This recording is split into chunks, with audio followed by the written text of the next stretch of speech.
নমস্কার বন্ধুরা। অনেক প্রতিদিন তো দেখো যে আমি গোপালবাড়ির ভিডিও বানাই। হ্যাঁ, এই যে কালকে দেখালাম মা মূর্তি মানে মা গোপাল ভাঁড় সাজছে, আর এখানে শব্দ হচ্ছে বন্ধুরা। হ্যাঁ বন্ধুরা, আমি একটু জোরে বলছি। হ্যাঁ, এসব আমি পোলট্রি মশাই সাজছি। হ্যাঁ বলছি, হোলিতে কী খাওয়াবা?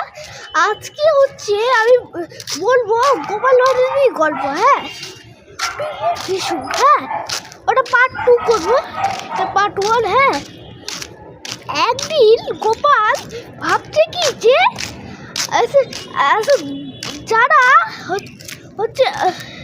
অলস তাদেরকে পুরস্কার দেবে। হ্যাঁ ঠিক আছে, তো সবাই বলে ঢুকছে যে আমি অলস, আমি সব থেকে অলস, আমি সব থেকে অলস।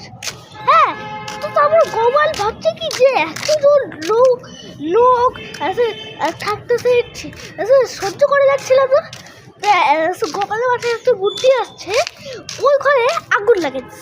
হ্যাঁ, তো বলছো কি খেলতো। হ্যাঁ, তখন কি হবে, তখন সবাই চলে গেছে। হ্যাঁ, যারা প্রকৃত অলস না বলে অলস বলতেছি। হ্যাঁ, আরে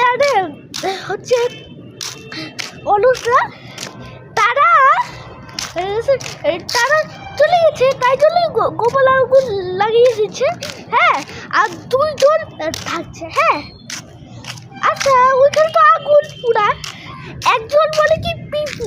হ্যাঁ হ্যাঁ, মানে কি বুঝলে না তো? এখন বলবো পিঠ পুড়ছে।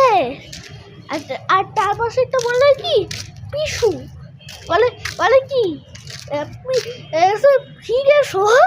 দেখেছ কেমন করে ওদের পুরস্কার নিতেই লাগবে, কারণ ওরা অলস, মানে ওদের পুরস্কার সেই লোভ। হ্যাঁ, তাও ওরা পুরস্কার নিয়েই ছাড়বে।